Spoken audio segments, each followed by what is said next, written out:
Like, I used to go to the doctor early in the morning, like 6 o'clock. And literally, they were like, no, my average time for waiting is कि मैं खुद like 3-4 हाउजार्ड्स से reject हुई हूँ. मुझे अभी भी याद है जब इंडिया में हम बीमार पड़ते हैं, the simplest thing that comes to our mind is get up, go to doctor and then they will sort everything out that is happening with you. लेकिन वही अगर आप जर्मनी में बीमार पड़ते हो, then things become very very independent for you to handle. तो मैं आज आपके साथ मेरा डॉक्टर का एक्सपीरियंस शेयर करने वाली हूँ, जो मुझे शॉकिंग लगा जब मैं जर्मनी में आई. Doctor thing is not how it looks. Okay, उसके लिए भी बहुत सारे डॉक्यूमेंटेशन करना पड़ता है. वीडियो को एंड तक देखो, आपको समझ में आ जाएगा. क्योंकि कोई नहीं बताता है हाउजार्ड्स क्या होता है, हाउजार्ड्स के लिए रजिस्टर करना पड़ता है, वो कैसे करते हैं और रजिस्ट्रेशन का प्रोसेस क्या है, आपका हेल्थ इंश्योरेंस, आपका कौन सी सारी चीज़ें आपका हेल्थ इंश्योरेंस कवर करेगा. तो सबसे पहली चीज़ है हाउजार्ड्स.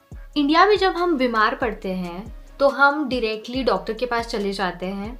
अगर हमारे आईज़ में कुछ प्रॉब्लम है तो हम आई डॉक्टर के पास चले जाते हैं. अगर हमें कुछ लाइक नॉर्मल हम बीमार है तो हम जनरल फिजिशियन के पास चले जाते हैं, बिना कोई अपॉइंटमेंट के, बिना कोई रजिस्ट्रेशन के.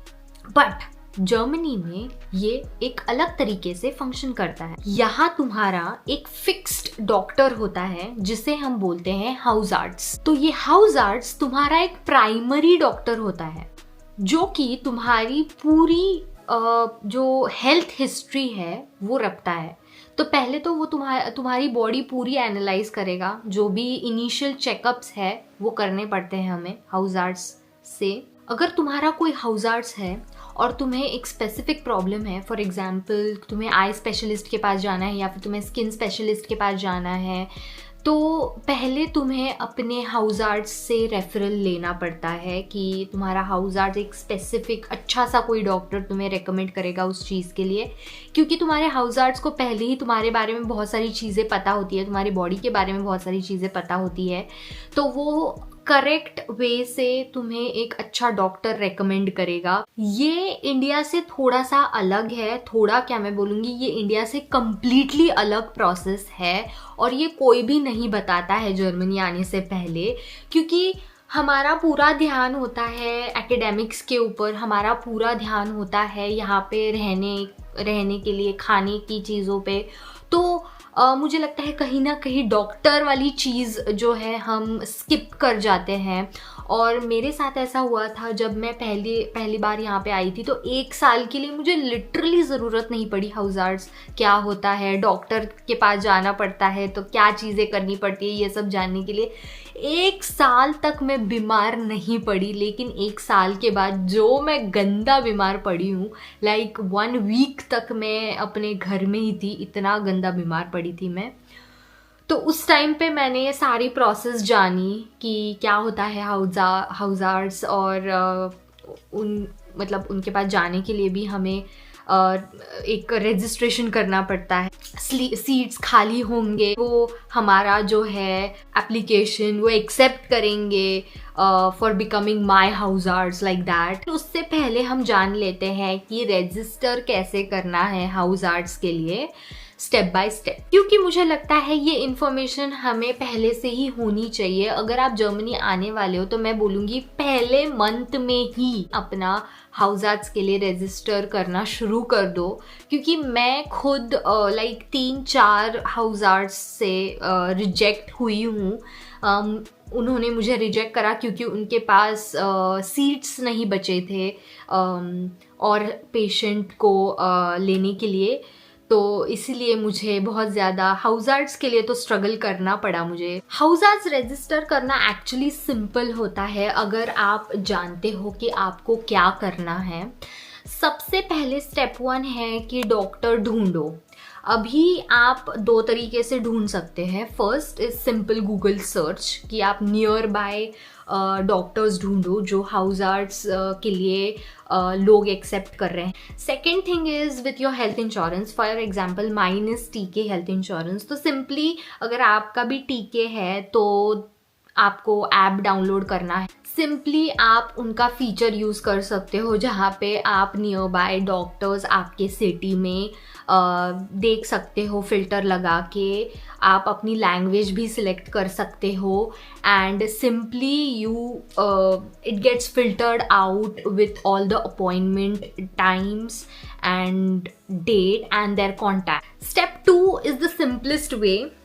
तो इधर आप उनको कॉल करके उनसे अपॉइंटमेंट लो या फिर आप डायरेक्टली विजिट करो नियर बाय क्लिनिक में। मैंने सिंपली जाके रिसेप्शन पे पूछा था कि मुझे हाउस आर्ट्स के लिए रजिस्टर करना है और मैं नियर बाय यहाँ पे रहती हूँ। मैंने उनको एड्रेस बताया था तो उन्होंने मुझसे सिर्फ मेरा जो हेल्थ इंश्योरेंस कार्ड है वो मांगा और उन्होंने बताया कि हमारे यहाँ पे सीट्स अभी खाली है तो आप रजिस्टर कर सकते हैं। स्टेप 3 इज़ ये सारी चीज़ें आप अपने साथ लेके जाओ। तो फर्स्ट इज़ योर टीके हेल्थ इंश्योरेंस कार्ड या फिर कोई भी आपका हेल्थ इंश्योरेंस है दूसरा, तो उसका जो कार्ड आता है आपको after activating your health insurance, तो आपको एक कार्ड दिया जाता है, वो कार्ड आपको कैरी करना है आपके साथ, ठीक है। Second thing is your ID proof. इधर आप आपका पासपोर्ट लेके जा सकते हो या फिर आपके पास रेसिडेंस परमिट है तो वो आप अपने साथ लेके जा सकते हो। थर्ड इज अनमेल्डुंग। Now this is optional actually, और मुझे अनमेल्डुंग कभी नहीं मांगा है। अनमेल्डुंग इज बेसिकली तुम्हारा रजिस्टर्ड एड्रेस प्रूफ, तो मुझे ये कभी नहीं मांगा है। लेकिन रिसेंटली जब मैंने अपनी फ्रेंड को पूछा तो उसने कहा कि उसको अनमेल्डुंग भी मांगा था। तो I was kind of very shocked, क्योंकि अगर तुम आईडी प्रूफ बता रहे हो, अगर तुम रेसिडेंस परमिट का कार्ड दिखा रहे हो उन्हें, तो वहाँ पे रजिस्टर्ड एड्रेस भी होता है, but still they asked her for अनमेल्डुंग। So it was kind of shocking, but it is optional I will से।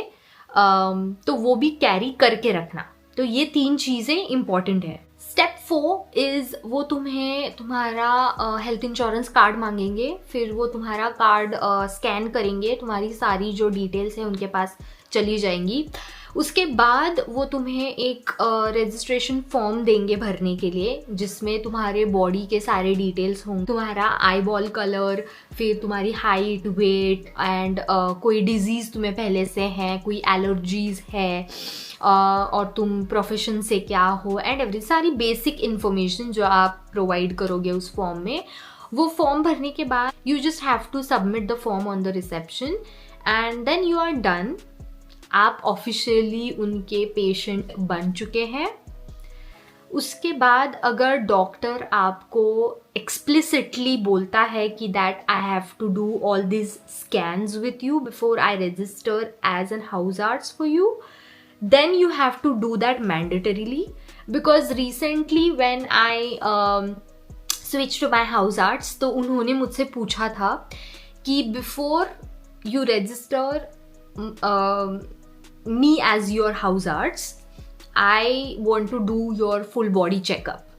लेकिन एक important चीज़ मैं बोलना चाहूँगी कि जर्मनी आने के बाद पहले हफ्ते में ही आप जो है हाउस आर्ट्स के लिए रजिस्टर कर दो, क्योंकि यहाँ पे जो पॉपुलर डॉक्टर्स होते हैं उनका जो स्लॉट होता है वो जल्दी फुल हो जाता है हाउस आर्ट्स के लिए, and then you have to wait for a very long time to just get an appointment with that doctor. Hausarzt की तो दूर की बात है।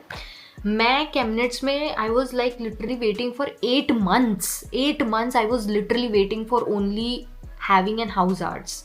देखो, हाउस आर्ट्स के बिना भी आपका काम हो जाता है, लेकिन मैं कहूँगी कि वहाँ पे ना वेटिंग टाइम बहुत ज़्यादा बढ़ जाता है। बिकॉज मैं लाइक जब भी मैं जाती थी डॉक्टर के पास बिना हाउस आर्ट्स के, तो मुझे वेट करना पड़ता था, एंड लाइक अगर मैं नॉर्मल टाइम पे चली गई तो मुझे वेट करना पड़ता था, वो भी वीकडे पे। माई average time for waiting is 45 minutes, 45 to 48 minutes is my average time, कि मैंने इतना टाइम वेटिंग रूम में निकाला है। तब पहली बार मैं डॉक्टर के पास चली गई, मुझे नहीं पता था कि हाउस आर्ट्स के लिए रजिस्टर करना पड़ता है। तो नियर बाय क्लिनिक में मैं उठ के बस चली गई वहाँ पे। उन्होंने पहले रिसेप्शन पे मेरी सारी चीज़ें लाइक मेरा टीके का कार्ड स्कैन वगैरह किया, एंड दे आस्क्ड मी कि मुझे क्या हो रहा है, एंड आई टोल्ड देम कि मुझे फीवर है या कफ है शायद उस टाइम पे. तो मैंने अपने सारे सिम्टम्स उनको बता दिए, like body pain and everything that was happening with me. और उसके बाद फिर उन्होंने बोला that go and wait in the waiting room. तो मैं गई और वेटिंग रूम में मैं बैठ गई. ठीक है, उसके बाद 10 मिनट हो गए, 20 मिनट हो गए, 30 मिनट हो गए, 40 मिनट हो गए, 45 मिनट्स हो गए. उसके बाद भी मेरा नंबर नहीं आया and I was literally drained out, क्योंकि ऑलरेडी मुझे फीवर था, already my body was paining and still I was waiting in the waiting room. And ऐसा भी नहीं है कि भीड़ का टाइम था या कुछ चीज़ें थी, नॉर्मल वीकडे था और मैं सुबह के टाइम पे गई थी. आई थिंक अराउंड 10:30-11 के आसपास में गई होंगी. तो उस टाइम पे they were preferring people who already have appointments and people who are already registered to them as an house arts. And I was in the queue literally, so I have to wait. उसके बाद मेरा finally number आया. मैं गई अंदर and अंदर जाके ही पहला क्वेश्चन मैंने उनसे पूछा, first in English, and they were like no. Literally they were like no. And after that they understood कि मैं जर्मन में बात नहीं करने वाली हूँ. उठे, उन्होंने मुझे कहा कि मैं मेरे कोलीग को भेज दूंगा और फिर वो वहाँ से चले गए. फिर मैं वहाँ पे रुकी अगेन 10-15 मिनट तक. मैं वहीं पे लाइक अंदर डॉक्टर का जो केबिन होता है उसके अंदर मैं 10-15 मिनट तक ऐसे ही बैठी रही. एंड उसके बाद डॉक्टर आए, जो इंग्लिश स्पीकिंग डॉक्टर थे वो आए. उन्होंने वापस, मैंने उनको सारी चीज़ें बताई जो मेरे साथ हो रही है. और डॉक्टर ने मुझे चेक किया, मुझे सिम्टम्स पूछे, एवरीथिंग हैपेंड वेरी नॉर्मली. उसके बाद उन्होंने कहा drink tea and take rest. ठीक है, दैट्स इट. मैंने पूछा medicines, prescriptions, nothing. And they were like no, let your body first heal, and because it was viral, so he was like let your body first heal, and then if it is not even healed after that, then we'll do prescriptions. अगर तुम्हारे पास दवाइयाँ हैं जो तुमने India से लाई है तो तुम वो दवाइयाँ ले लो. ठीक है, तुम्हें अच्छा फील होगा, अच्छा लगेगा.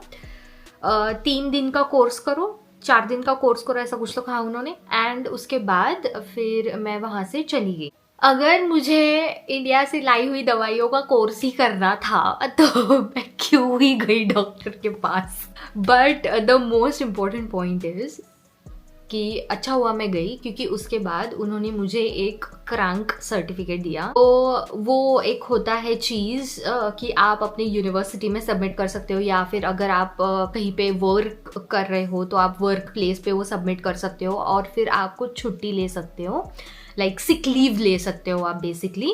And then you can stay at home and rest. Once you get to know how things work, things become really easy, and after some time it actually start making sense कि अच्छा हुआ एक हाउसआर्ट्स है हमारे पास, हम उसके पास कभी भी जा सकते हैं और हम उससे कुछ भी पूछ सकते हैं, या हम उसके थ्रू किसी और डॉक्टर के पास भी जा सकते हैं. I know that I have suffered a lot without an hausarzt. Like I used to go to the doctor early in the morning, like 6 o'clock, ताकि मुझे वेटिंग क्यू में खड़े ना रहना पड़े.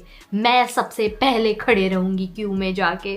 लाइक बीमार भी हो और आप में उतनी एनर्जी भी है कि आपको सबसे पहले जाके खड़े रहना है, क्योंकि मुझे जो है क्रैंक सर्टिफिकेट भी हमेशा सबमिट करना पड़ता है जब भी आप बोलते हो किसी को यूनिवर्सिटी में या फिर वर्क पे आप बोलते हो कि मुझे आज अच्छा नहीं लग रहा है, मुझे बीमार जैसा फीलिंग आ. तो ये वीडियो यही एंड करना चाहूँगी, और जाके कमेंट्स में मुझे बताओ आपका पहला डॉक्टर का एक्सपीरियंस यहाँ पे कैसा था. क्या फनी मोमेंट्स हुए आपके साथ, या क्या ऑकवर्ड मोमेंट्स हुए आपके साथ, क्या ऑकवर्ड चीज़ें आपने सुनी यहाँ के डॉक्टरों से.